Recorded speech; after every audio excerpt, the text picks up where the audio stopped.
Hi everyone, my name is Diksha and welcome to the channel NEET fixer. अगर तुमने मेरा last वाला video pollination वाला वीडियो देखा है और वहां से अपना कॉन्सेप्ट बिल्कुल क्लियर किया है तो तुम्हें पता होगा कि मैंने इस चैनल पे एक बहुत बेहतरीन नेक्स्ट सीरीज स्टार्ट की है। और अगर इस चैनल पे नए आए हो तो भी बता देती हूँ कि ये सीरीज बहुत बेहतरीन स्कोर बूस्टिंग सीरीज होने वाली है, जिसमें मैं सारे कॉन्सेप्ट एक एक कॉन्सेप्ट को बिल्कुल क्रिस्टल क्लियर करूंगी। पूरे पूरे चैप्टर को एक साथ ना कवर करके पहले हम इंपॉर्टेंट टॉपिक्स को एक साथ कवर करने वाले हैं। ठीक है, पहले बायोलॉजी वाले करेंगे, फिर आगे सब्जेक्ट्स पे भी हम शिफ्ट होंगे। इसी सीरीज का सेकेंड टॉपिक मैं आज स्टार्ट कर रही हूँ, एजेंट्स ऑफ पोलिनेशन।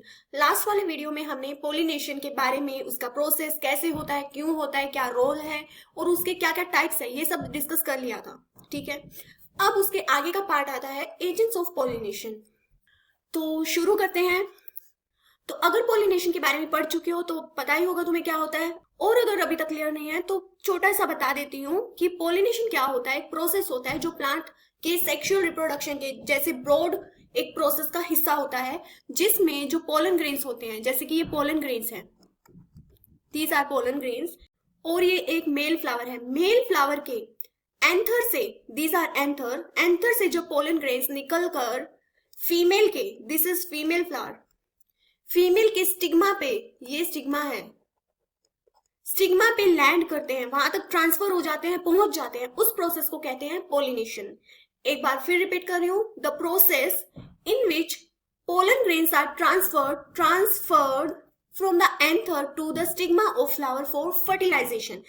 जब ये पोलन ग्रेन स्टिग्मा के ऊपर ट्रांसफर हो जाएंगे, लैंड हो जाएंगे, तो इनके अंदर होते हैं मेल गेमेट्स। वो मेल गेमेट इस स्टिग्मा से, stigma is just a platform जहां पे जाके पोलन ग्रेन लैंड करता है। आगे आता है स्टाइल, इसके अंदर से होते हुए इस ओवरी तक, this is the ovary, ovary तक पहुंचेंगे, जहां पे अंदर ओव्यूल बना हुआ है उसके अंदर जाके, एम्ब्रियो सैक के अंदर जाके फर्टिलाइज हो जाएंगे। ठीक है, तब जाके आगे स्टार्ट होगा सीड फॉर्मेशन। समझ आया? So this is the part of a process, transfer of pollen grain to stigma. अब यहाँ पे एजेंट्स यूज होते हैं। एजेंट कौन होते हैं?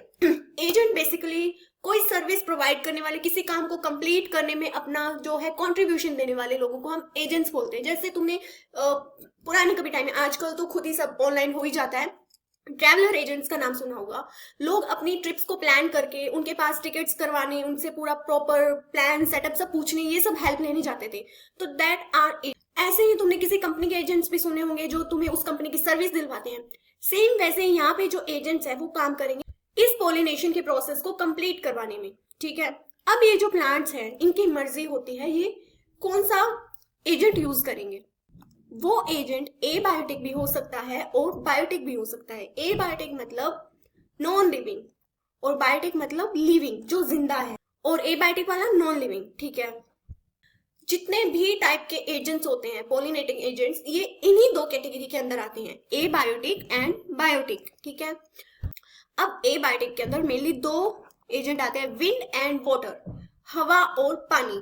ठीक है, अगर पोलिनेशन विंड से हो रहा है तो हम बोलेंगे एनिमोफिली, अगर वाटर से होता है तो हाइड्रोफिली। ठीक है, दूसरे बायोटिक के अंदर बहुत सारे एजेंट आते हैं, जैसे इंसेक्ट्स हो सकते हैं, बर्ड्स हो सकते हैं, बैट, रेप्टाइल्स, मैमल्स। ठीक है, ये कौन कौन होते हैं मैं आगे बताऊंगी।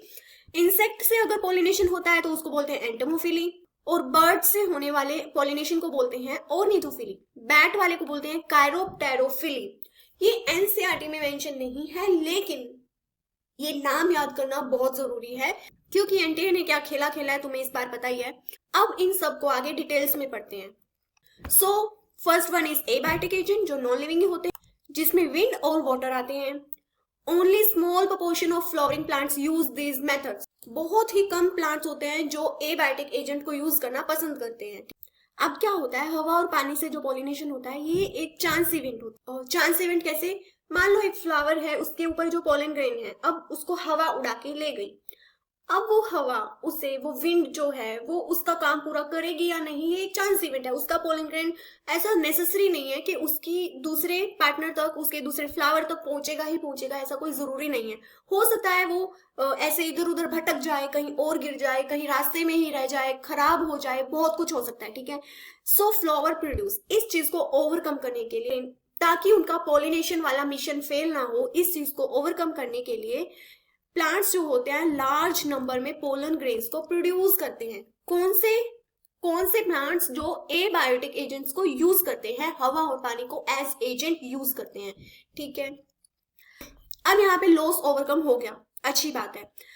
नेक्स्ट आता है विंड पॉलिनेशन, जिसको बोलते हैं एनिमोफिली। अब यहाँ पे कभी भी कंफ्यूज मत होना, एनिमो नाम सुन के एनिमल जैसा फील हो सकता है कि ये कुछ एनिमल से रिलेटेड है, लेकिन ये क्या है एक्चुअल में, विंड पॉलिनेशन, हवा वाला पॉलिनेशन। ये ज्यादातर कॉमन होता है ग्रासेस के अंदर, ठीक है, और इसके कुछ एडेप्टेशंस होते हैं। अब जितने भी टाइप के पॉलिनेशन है, जिन इनमें जो जो एजेंट यूज हो रहे हैं, उनके अकॉर्डिंग प्लांट का खुद का एक एडेप्टेशन होता है, वो उसकी अकॉर्डिंग उनके फीचर्स होते हैं।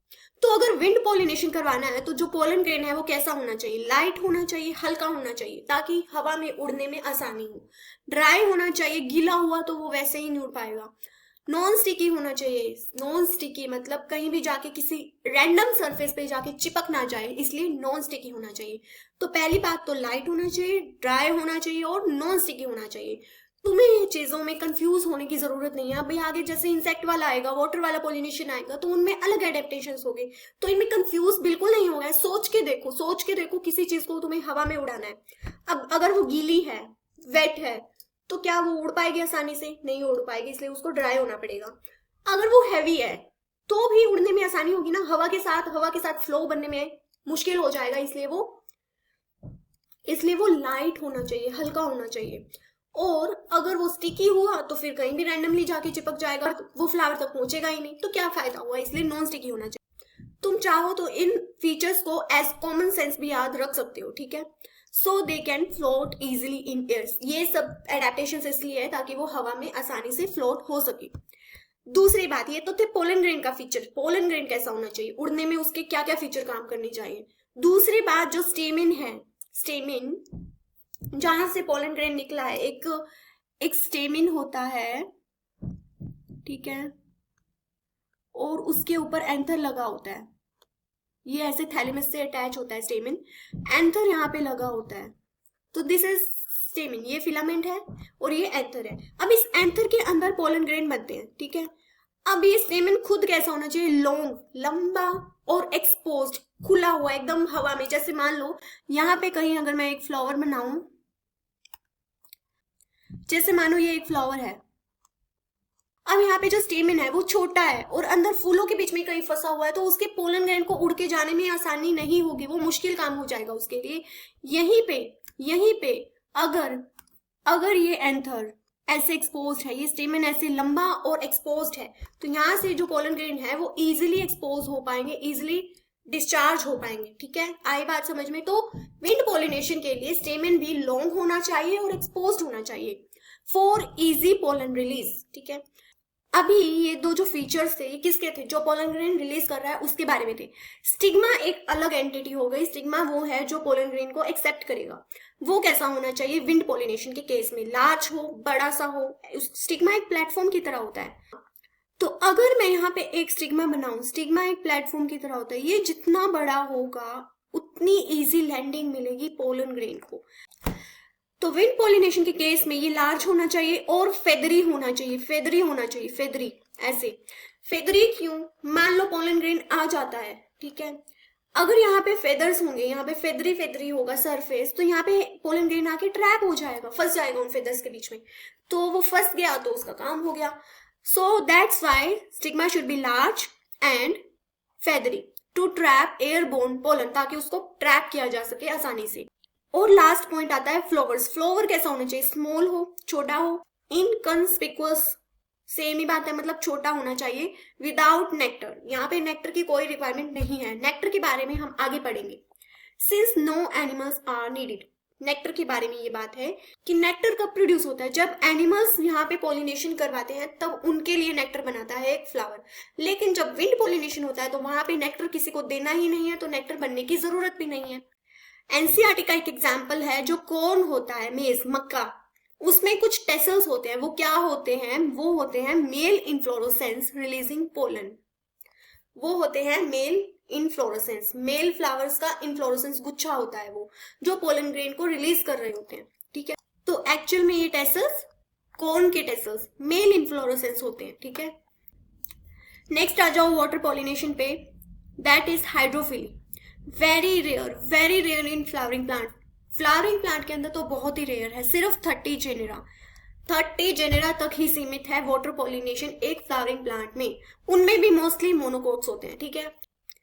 अब इसके एग्जाम्पल्स है, बहुत बहुत इंपॉर्टेंट एग्जाम्पल्स हैं, बहुत इंपॉर्टेंट एग्जाम्पल्स हैं। वेलिस्नेरिया हाइड्रिला और जोस्टेरा। वेलिस्नेरिया हाइड्रिला जो है वो फ्रेश वाटर के एग्जाम्पल है, ठीक है। जोस्टेरा मेराइन सी ग्रास होता है। तो अगेन मैं यहाँ पे और तरीके से यहाँ पे एग्जाम्पल्स लिख देती हूँ। एक तो हमने पढ़े फ्रेश वाटर के, एक तो होते हैं फ्रेश वाटर वाले, दूसरे होते हैं मराइन वाले। फ्रेश वाटर में कौन कौन है? Vallisneria and hydrilla. मराइन में आता है Zostera, that is common sea grass, common name होता है सी ग्रास, ठीक है। इनका अपना अलग मैकेनिज्म होता है पॉलिनेशन करने का। जैसे जो वेलिस्नेरिया होता है ना, वो क्या होता है, उसकी जो फीमेल फ्लावर होती है वो वाटर सरफेस के ऊपर आ जाती है, ठीक है, ऐसे करके मान लो ये वाटर सरफेस के ऊपर आ जाती है। और जो मेल फ्लावर है वो पोलन ग्रेन, या तो खुद मेल फ्लावर या उनके पोलन ग्रेन फ्लोट करके पानी में, ऐसे ऐसे पानी मान लो होता है, तो पानी में तैरते तैरते वाटर करंट, वाटर के साथ साथ इस स्टिग्मा के पास, फीमेल फ्लावर के पास पहुंच जाते हैं। ऐसे होता है वेलिस्नेरिया के अंदर पोलिनेशन, एक्सपोज्ड होता है, एक्सपोज्ड फीमेल फ्लावर एक्सपोज्ड होती है। दूसरी तरफ जो जोस्टेरा होता है उसमें both male and female flower remain submerge. Zostera के अंदर दोनों फीमेल और मेल फ्लावर सबमर्ज रहते हैं। सबमर्ज मतलब डूबे हुए, पानी के लेवल से नीचे, पानी के अंदर। वहीं पे उनकी होती है पोलिनेशन, वहीं पे पानी के थ्रू ये पोलन ग्रेन फीमेल तक पहुंच जाता है, ठीक है। That is for Zostera. और पानी के ऊपर कौन होता है? वेलिस्नेरिया। अब जो इनके पानी वाले जो पॉलिनेशन करते हैं, वाटर के साथ जो करते हैं, उनके जो पोलन ग्रेन्स होते हैं, इनकी अलग एडेप्टेशन है। मैंने बताया था जो जिस तरीके से पोलिनेशन करेगा उसकी अलग एडेप्टेशन होगी। जैसे विंड वाले की पोलन ग्रेन लाइट थे, नॉन स्टिकी थे और ड्राई थे। अब इनके जो पोलन ग्रेन होते हैं तो पानी के अंदर है, तो ये लॉन्ग होते हैं। लॉन्ग क्यों होते हैं? लॉन्ग इसलिए ताकि तैरने में, ऐसे लॉन्ग चीज जो टेल वाली चीज होती है वो जल्दी से आसानी से तैर के चली जाती है, that's why they are long, ribbon like and float in water, ठीक है। दूसरे अडेप्टेशन जो होते हैं, pollen grain have mucilaginous covering, एक जेली लाइक कवरिंग होती है उनके ऊपर। जो म्यूसिलेजिनस कवरिंग होती है ना, that is jelly like covering to prevent wetting. अब जो पोलन ग्रेन होता है ना, वो मेल गैमेट को कैरी कर रहा होता है। अगर उस पर कोई प्रोटेक्टिंग कवरिंग नहीं हुई तो उसके मेल गैमेट जो होंगे वो डिस्ट्रॉय हो जाएंगे पानी में, ठीक है। और फ्लावर्स जो यहाँ पे होते हैं वो कलरफुल नहीं होते, ना ही नेक्टर प्रोड्यूस करते, since pollinators are not involve, ठीक है। जो एक फ्लावर होता है वो कलरफुल, रंग बिरंगा, अट्रैक्शन वाला क्यों होता है? उसके अंदर नेक्टर कब प्रोड्यूस होता है? अट्रैक्ट करने के लिए। वो इतना सुंदर फ्लावर हम जो देखते हैं वो अट्रैक्शन के लिए होता है। उसके साथ कौन अट्रैक्ट होते हैं? इंसेक्ट अट्रैक्ट होते हैं, ठीक। कोई भी सुंदर क्यों दिखना चाहता है? ताकि लोग उससे अट्रैक्ट हो, वो उन्हें अट्रैक्ट कर सके, उसकी पर्सनैलिटी अट्रैक्टिंग लगे, लाइक। तो उसी तरीके से फ्लावर भी खुद को कलरफुल तभी बनाते हैं जब उन्हें कुछ अट्रैक्ट करना होता है, दैट आर इंसेक्ट, क्योंकि वो इंसेक्ट उसका पोलिनेशन करवाएंगे। लेकिन जब पानी में ही खुद ही तैर के जाना है पोलन ग्रेन को, तो क्या जरूरत है कलरफुल होने की? क्या जरूरत है नेक्टर प्रोड्यूस करने की? आया समझ? एक फ्लावर ने तुम्हें अट्रैक्ट करने के लिए कलर नहीं बनाए अपने अंदर, उसने इंसेक्ट को अट्रैक्ट करने के लिए बनाए हैं, ठीक है। उसका भी एक पर्पस, हर काम एक मतलब से होता है। तो फ्लावर का मतलब है पोलिनेशन करवाना। यहाँ पे तो उसका काम पानी के थ्रू अपने आप ही हो जा रहा है, तो क्या जरूरत है? आया ना समझ में? सेकेंड टाइप के आते हैं बायोटिक एजेंट्स, जो लिविंग होते हैं। Majority of flowering plants use animals for pollination. Majority of plants क्या करते हैं? वो एनिमल्स का यूज करते हैं, बायोटिक एजेंट्स का यूज करते हैं, लिविंग एजेंट्स का यूज करते हैं फॉर पॉलिनेशन। अब इन फ्लावर्स ने जो पोलन ग्रेन बनाया है ना, वो कोई मेहनत नहीं करना चाहता, वो उड़ के नहीं जाना चाहता, वो तैर के नहीं जाना चाहता। अब उसे चाहिए कि उसके लिए कोई कैब उसे लेने आए। जैसे आजकल घर पे हमारी कैब लेने पहुंच जाती है, तो वैसे ही इस पोलन ग्रेन को भी चाहिए उसे खुद कोई लेने आ जाए। वो कौन लेने आता है? वो ये एनिमल्स लेने आते हैं। कौन होते हैं ये एनिमल्स? इंसेक्ट हो सकते हैं, बर्ड्स हो सकते हैं, बैट्स हो सकते हैं, इवन स्मॉल मैमल्स भी हो सकते हैं, और रेप्टाइल्स भी यहाँ पे हो सकते हैं। इंसेक्ट पोलिनेशन को बोलते हैं entomophily, I told you before. और इनमें इंसेक्ट में कौन कौन से इंसेक्ट आते हैं? बीज, बटरफ्लाइज तितलियां, फ्लाइज, बीटल्स, वॉस्प एंड यहाँ तक कि चींटियां भी पोलिनेशन में हेल्प करती हैं। तो ये सारे इंसेक्ट होते हैं जो इंसेक्ट पोलिनेशन करवाती हैं।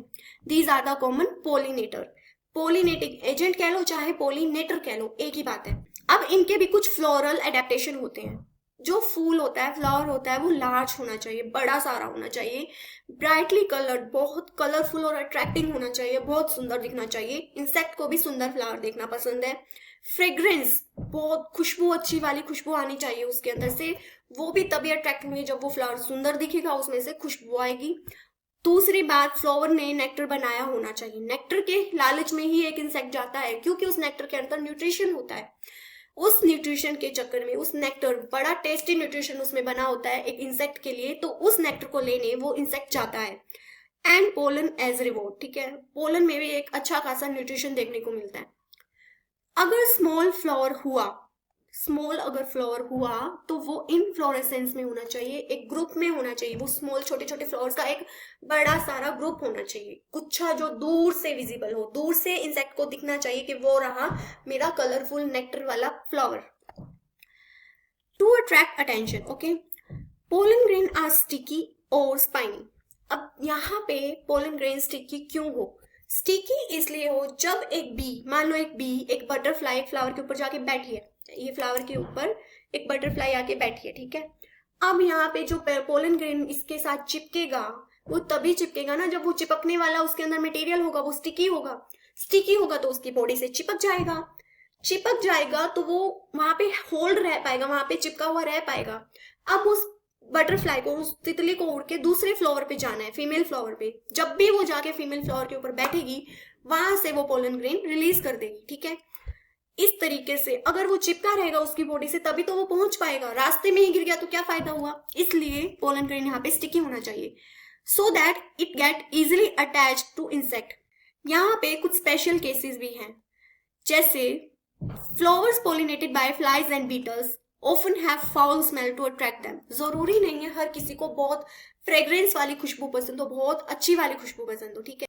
कुछ पोलिनेटर्स को, जैसे फ्लाइज और बीटल्स को बदबू पसंद आती है, वो बदबू से अट्रैक्ट होते हैं, तो फ्लावर्स को अपने अंदर बदबू फैलानी पड़ती है, ठीक है। फाउल स्मेल को बोलते हैं बदबू, गंदी स्मेल जो होती है। तो जरूरी नहीं फ्लावर्स में सिर्फ खुशबू आए, बदबू भी आ सकती है। अगर आ रही है तो समझ जाओ कि वो फ्लाइज या बीटल को अट्रैक्ट करता है पोलिनेशन के लिए। और एक बड़ा इंपॉर्टेंट यहाँ पे एग्जांपल आता है अमरफोफेलस। ये एक फ्लावर है, बहुत जायंट फ्लावर होता है, बहुत बड़ा फ्लावर होता है, और ये बहुत स्ट्रॉन्ग ऑडर, बहुत स्ट्रॉन्ग स्मेल प्रोड्यूस करता है। And provides a place for insect to lay eggs. बहुत बड़ा ये फ्लावर होता है, तो उसके अंदर जो इंसेक्ट होता है ना, वो जाके अपने अंडे दे देता है, एग ले कर देता है, ताकि वो वहां पे सेफ रह सके, ठीक है। तो इस फ्लावर ने, इस बड़े फ्लावर ने एक इंसेक्ट को क्या दिया, उसको वो नेक्टर देगा, उसको वो पोलन देगा एज न्यूट्रिशन, प्लस यहाँ पे सेफ प्लेस प्रोवाइड करेगा so that insect can lay eggs. तो यहाँ पे दोनों के बीच में म्यूचुअल बेनिफिट देखने को मिलता है, ठीक है। नेक्स्ट आता है bird pollination, that is ornithophily. Example like sunbirds, humming birds, जो छोटे छोटे बर्ड्स होते हैं वो पोलिनेशन करते हैं। उनके एडेप्टेशन, फ्लावर्स ट्यूबुलर हो, ट्यूब जैसे फ्लावर होनी चाहिए, ट्यूब ऐसे फनल टाइप के भी कुछ फ्लावर देखे होंगे आपने। तो वो किस लिए, ताकि वो बर्ड अपनी चोंच घुसा के वहां से नेक्टर जब ले रहा होगा, अगर वो ट्यूब लाइक होगा तो वो ट्यूब के अंदर नेक्टर बना होगा, ठीक है। वो बर्ड आएगा, उसके अंदर अपनी चोंच घुसाएगा, जब तक वो उस नेक्टर के मजे लेगा तब तक पोलन ग्रेन उसकी बॉडी से चिपक जाएंगे। ब्राइट कलर होना चाहिए, लाइक रेड या yellow whatever, and nectar rich होना चाहिए, ठीक है। उसी नेक्टर के कारण वो बर्ड उस फ्लावर के पास बार बार आएगा। नो स्ट्रॉन्ग सेंट, यहाँ पे बहुत स्ट्रॉन्ग स्मेल की जरूरत नहीं है, ठीक है। इतनी सी कहानी है बर्ड पोलिनेशन की। लेकिन जो इंसेक्ट, विंड और वाटर, ये तीनों पोलिनेशन बहुत इंपॉर्टेंट है, क्योंकि उनके एक एक एडेप्टेशन के बारे में एनसीईआरटी में मेंशन है। उसके बाद एक बैट पोलिनेशन भी होता है, इसके बारे में खास ज्यादा पढ़ने की जरूरत नहीं है। बैट पोलिनेशन में बस बैट्स होते हैं, चमगादड़ होते हैं, वो पोलिनेशन करवाते हैं, दैट्स इट। कायरोप्टेरोफिली इसका साइंटिफिक टर्म होता है। फिर लास्ट में आते हैं एनिमल्स जो पोलिनेशन करवाते हैं, जैसे प्राइमेट्स हो सकते हैं, लेमर्स जो लंगूर जैसे, बंदर लंगूर की कैटेगरी से जो आते हैं, ट्री ड्वेलिंग रोडेंट्स, ठीक है। और कुछ रेप्टाइल्स भी यहाँ हो सकते हैं, जैसे गार्डन लिजर्ड और जेको। ये दोनों छिपकलियों के लिजर्ड्स के टाइप है, ठीक है। ये रेप्टाइल्स और ये वाले जो है मैमल्स यहाँ पे पोलिनेशन का काम करवाते हैं। एक बहुत इंपॉर्टेंट और बहुत स्पेसिफिक यहाँ पे रिलेशनशिप है युक्का और मोथ के बीच में। युक्का एक फ्लावर है और मोथ एक पोलिनेटर है, एक इंसेक्ट काइंड ऑफ है, ठीक है। ये जो मोथ होता है ना, वो अपने एग्स को ले कर देता है युक्का फ्लावर की ओवरी के अंदर। ओवरी में जाके अपने एग्स ले कर दिए। अब वो वहां पे मजे से वो जो उसके एग्स होंगे वो वहां पे बड़े होंगे, लार्वा बनेगा। वो लार्वा उस ओवरी के अंदर से मजे से न्यूट्रिशन लेगा, अपनी डेवलपमेंट वहीं पे करेगा। तो उसकी जो सेफ जर्नी, एक तरह से कह सकते हैं बड़ी सेफ जर्नी होती है उसकी। तो ये किस लिए? क्योंकि उस मोथ ने वहां पे अपने एग्स ले कर दिए हैं युक्का फ्लावर की ओवरी के अंदर। देन जो बदले में मोथ को भी कुछ करना पड़ेगा। फ्री फंडे में यहाँ पे नहीं मिलता कुछ भी, जगह ली है तो रेंट पे करना पड़ेगा। और ये रेंट किस फॉर्म में पे होता है? पोलिनेशन की फॉर्म में। वो मोथ पोलिनेट करता है उस फ्लावर को, ठीक है, उस फ्लावर की पोलिनेशन में हेल्प करता है। देन बोथ ये जो रिलेशनशिप है ना, ये युक्का और मोथ का, ये बहुत तगड़ी यारी वाला रिलेशनशिप है। इतना कि जो दोनों स्पीशीज है ना, बहुत ज्यादा डिपेंड है एक दूसरे के ऊपर, यहां तक कि वो एक दूसरे के बिना सरवाइव भी नहीं कर पाते। And that is the perfect example of को इवोल्यूशन। को इवोल्यूशन मीन्स साथ में इवॉल्व होना। यहाँ पे अगर युक्का प्लांट इवॉल्व होगा तो मोथ को भी इवॉल्व होना पड़ेगा। जो चेंजेस युक्का फ्लावर में आएंगे वही चेंजेस मोथ में आएंगे, तभी वो साथ साथ सरवाइव कर पाएंगे, ठीक। अगर किसी ने भी ये रिलेशन तोड़ा तो दोनों सरवाइव नहीं कर पाएंगे एक दूसरे के बिना। So that is all about pollinating agent। Last में मैं इस टेबल के थ्रू तुम्हें एक क्विक रिवीजन दे देती हूँ। टाइप्स ऑफ पॉलिनेशन में हमने पढ़ा विंड और वाटर। ये दोनों होते हैं एबायोटिक टाइप के पॉलिनेटर। देन बाकी सारे जो हैं वो हैं बायोटिक, ठीक है। विंड पॉलिनेशन में विंड को बोलते हैं anemophily, water hydrophily, insect entomophily, bird ornithophily, bat chiropterophily, बाकी जो एनिमल वाले जूफिली, ठीक है। विंड में एयर, वाटर में वाटर, इंसेक्ट में इंसेक्ट, बर्ड्स वो तो देख ही लो। और जूफिली यानी एनिमल्स वाले में आते हैं लिमर्स, रोडेंट्स एंड लिजर्ड्स। अब फ्लावर के एडेप्टेशंस क्या होते हैं? विंड वाले में जो पोलन ग्रेन होता है वो लाइट होता है, ड्राई होता है, एक्सपोज्ड स्टेमन्स होते हैं, फेदरी स्टिग्मा होता है, नेक्टर की कोई जरूरत नहीं है। वाटर वाले में म्यूसिलेजिनस पोलन होता है, म्यूसिलेजिनस जेली लाइक कवरिंग होती है पोलन के बाहर, no nectar, no colour, submerged होते हैं या फिर फ्लोटिंग हो सकते हैं। सबमर्ज कौन करता है? जोस्टेरा। और फ्लोटिंग का एग्जाम्पल है वेलिस्नेरिया, ठीक है। वेलिस्नेरिया और हाइड्रिला दोनों ही क्या है? फ्रेश वाटर है। ये सब कुछ बता चुकी हूँ, ये एक बहुत क्विक रिवीजन दे रही हूँ। जोस्टेरा होता है मराइन सी ग्रास, ठीक है। इंसेक्ट में क्या होता है? ब्राइट कलर होता है फ्लावर का, सेंटेड होते हैं, खुशबूदार होते हैं, नेक्टर रिच होते हैं और स्टिकी पोलन होता है। बर्ड के लिए भी ब्राइट कलर और ट्यूबुलर शेप होना चाहिए ताकि चोंच घुसा सके नेक्टर के अंदर, नेक्टर रिच होना चाहिए और लिटिल फ्रेग्रेंस, ठीक है। और ये करने की जरूरत नहीं है। एंड इस तरीके से पॉलिनेशन के टाइप पूरे हो जाते हैं। लास्ट में आता है एमरफोफिलिस फ्लावर, जाइंट फ्लावर, जहाँ पे एगले होते हैं, ठीक है। युक्का के अंदर भी एगले होते हैं, लेकिन ये एग जो होंगे केवल और केवल मोथ के होंगे, ठीक है। That is all for pollinating agent. एक बात और बताती हूँ, यहाँ पे कुछ एग्जाम्पल है जैसे water lily and water hyacinth. क्या लगता है? वाटर लिली और वाटर हाइसिंथ वाटर वाले प्लांट्स है, एक्वेटिक प्लांट्स है, बिल्कुल। तो वाटर से पॉलिनेशन करते होंगे? नहीं। ये बात इसी वक्त दिमाग में बिठा लो कि वाटर लिली और वाटर हाइसिंथ वाटर से पॉलिनेशन नहीं करते। किस चीज से करते हैं वो एनसीईआरटी में मेंशन नहीं है, लेकिन एक बात जरूर याद रखना कि ये दोनों वाटर पॉलिनेशन नहीं करते। That is all for pollinating agent. अब यहाँ पे ये पूरा टॉपिक कंप्लीट होता है। अगर कॉन्सेप्ट समझ आया, सब कुछ याद हुआ और होप तुमने अच्छे से नोट्स बना लिए होंगे, और ये नोट्स और पॉलिनेशन वाले के नोट्स मैं डिस्क्रिप्शन में डाल दूंगी, ठीक है। वहां से अपने नोट्स कवर कर लेना और वीडियो को लाइक जरूर करना, क्योंकि तुम वीडियो को लाइक करोगे मुझे मोटिवेशन आएगा, मुझे पढ़ाने में और ज्यादा मजा आएगा। प्लस चैनल को भी सब्सक्राइब करते जाना। And stay healthy, keep going and good luck.